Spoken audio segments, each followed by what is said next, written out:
The Mote in God's Eye by Larry Niven and Pournelle is in the most basic sense a first contact story. But more than that, it's a story about a favorite topic of mine, cyclical history and the rise and fall of civilizations. In this case, playing with the interaction between two civilizations seemingly trapped in a cycle of rapid growth and catastrophic collapse, though in very different ways. It's also a story of an empire ruled by decent people when what mankind really needs in that moment is an evil empire. Spoilers for a 50-year-old book ahead. The story begins with a space battle. This is in the same history as The Prince discussed previously, but about 1,000 years later. A lot has happened since the co-dominion imploded. The Empire of Man rose to great heights, but was eventually torn apart by a series of internal wars. Many planets lost contact with the rest of mankind, and technology regressed. In some cases, all the way back to sailing ships and stabby metal, but mostly to a lower level of industrialization. Now the Second Empire is expanding, reunifying the scattered worlds whether they want it or not. Humanity must be reunited into one government, by persuasion or by force, so that the hundreds of years of secession wars could never happen again. There's an obvious flaw in the reasoning here, but it's not unprecedented. The Second Empire of Man is one of those semi-feudal interstellar civilizations ruled by a titled aristocracy with an emperor at the top of the pyramid. But it's still in a stage where the aristocracy is more or less competent and respected. They still take their duties seriously and have a sense of obligation to govern well. I was just thinking about something that Mr. Renner said. Did you know that deep down underneath, Kevin Renner really believes in the Empire? She looked around for a chair. No point in waiting for him to invite her. She took a seat. He's a Navy officer, isn't he? Oh, yeah, of course he supports the Empire or he wouldn't have taken a commission. But I mean, he really believes we know what we're doing. Amazing. Don't we? She asked uncertainly. Because if we don't, the whole human race is in big trouble. The reason for this particular trouble is the discovery of a new player in the civilization-building game. An unidentified object is approaching an outlying colony, a solar sail spacecraft coming from the direction of a star 38 light-years away.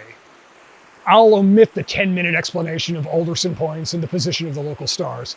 The key is that there's only one possible point of origin, a star referred to as the Mote for its position in a nebula visible from the only nearby colony, and the only jump trajectory to it ends inside the hot corona of the star, making it highly unlikely it'll ever be discovered by the natives in that isolated region of space. Obviously, they have to check it out. An Imperial ship, the MacArthur, is diverted to intercept because it's the closest ship due to it being on its way to the New Scotland colony for extensive repairs after that battle at the beginning of the story.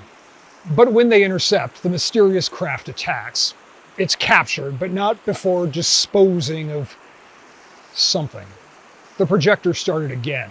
The odd shapes dwindled, converged, and disappeared, not as if they had dwindled to infinity, but as if they had evaporated. But that shows passengers being ejected from the probe and burned up by the light sail. What sense does that make? It doesn't, and you can find 40 explanations out at the university. Picture's not too clear anyway. Notice how distorted they were. Different sizes, different shapes. No way to tell if they were alive. One of the anthropologist types thinks they were statues of gods thrown out to protect them from profanation. He's about sold that theory to the rest of them, except for those who say the pictures were flawed film or mirages from the Langston field or fakes. The old, I don't know what it is, so I'm going to say it's got something to do with their religion gambit. I know it can be hard as an academic to say, I have no idea what this is in front of your peers. But it's easier if you add, and neither do you, so don't be a poser. Whatever the case, whoever sent that ship seems to have something to hide.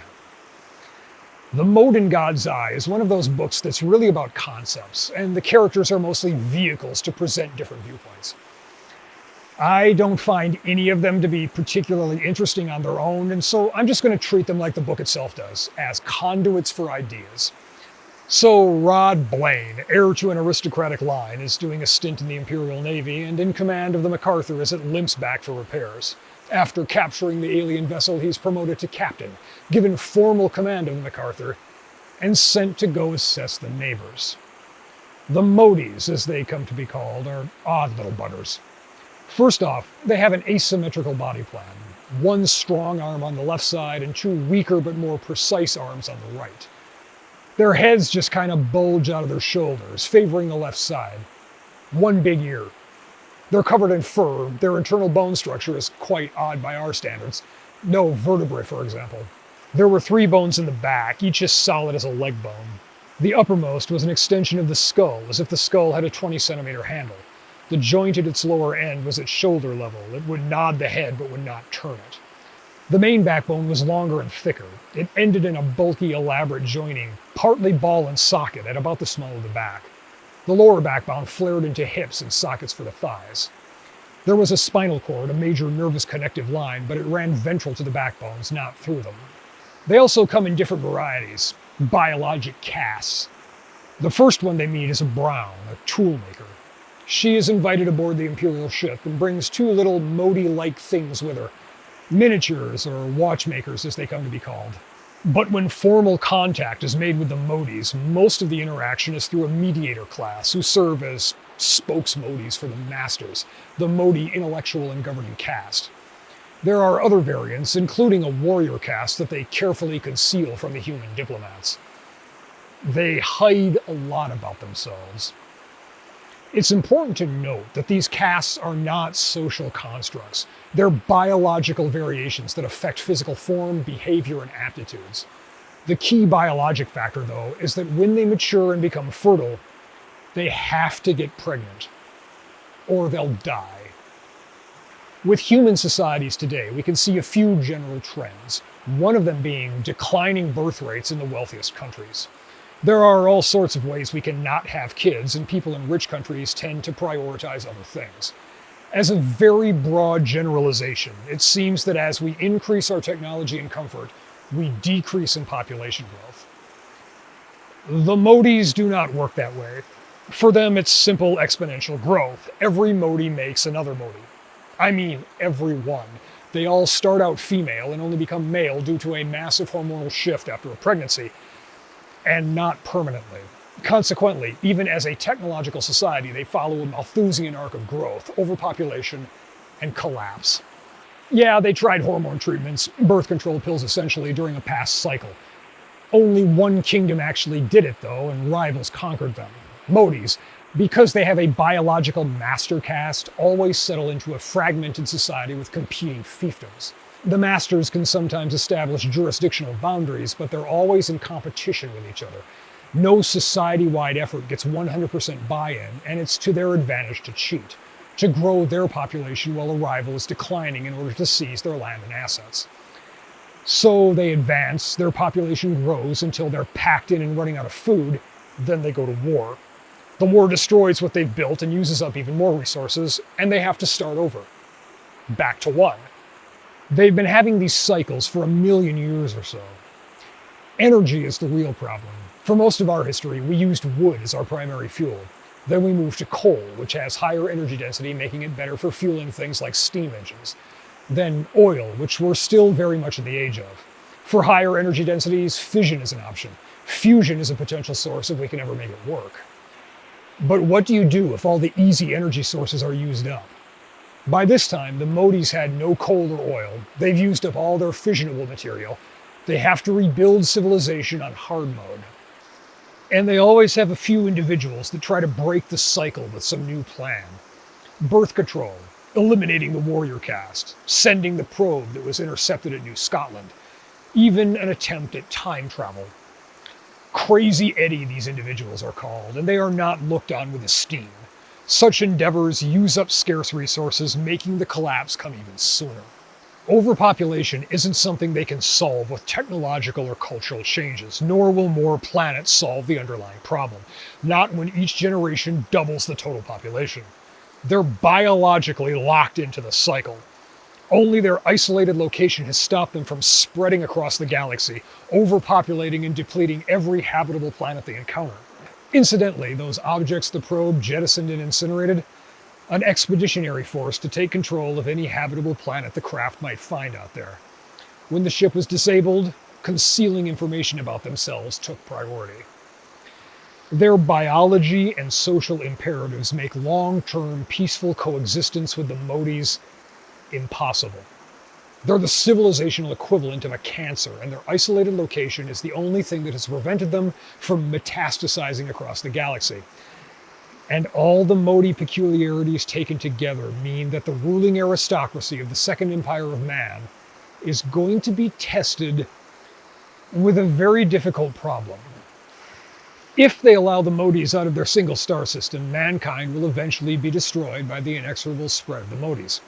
But if they choose to snuff them out now while they have a chance, launch a war against them, there's a possibility that they could lose to the Motes, who are far more technically proficient and quick to adapt new technologies. Any attack would have to be swift and utterly decisive, leaving no time to react nor possibility of regrouping.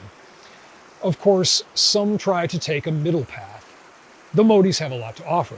Terraforming, for example. They've nuked themselves to near extinction and settled their own solar system so many times that they've gotten very good at environmental engineering to make trash planets livable. With their assistance, the Empire of Man could greatly increase its livable real estate, and perhaps in exchange could help the Motes control their population growth. But we've shown throughout the story that this is folly. Whether with the stories of Horace Berry, a merchant who initially tries to smuggle a few of the miniatures back, seeing a lucrative opportunity, but who in time comes to revile the Motes with a visceral hatred after a few horrific incidents, or the Motes' own attempts at population control in the past cycles where most factions cheated, maneuvering for advantage. It's all denying the Motes' fundamental nature. It's all crazy Eddie talk. But for all the atrocities humans have committed in our own history, we tend to look at the less evil option more often than not. And so the Empire, run by these aristocrats that haven't yet ossified into a self-serving, corrupt, parasitic class, try to thread the needle between a slow, strangling extinction or a risky war of extermination. The blockade? Sure, we worked out the planet fleet battle ops. Jack Cargill set it up, the squadron inside the Eye itself to take advantage of the jump shock. The Motes don't know about that, and their ships won't be under command for minutes at best. If they try to send them through on automatic, it just makes it worse. She shivered against him. That wasn't really what I meant. The whole plan. Will it work? What choices have we? None. And I'm glad you agree. I couldn't live with you if... I couldn't, that's all. A blockade.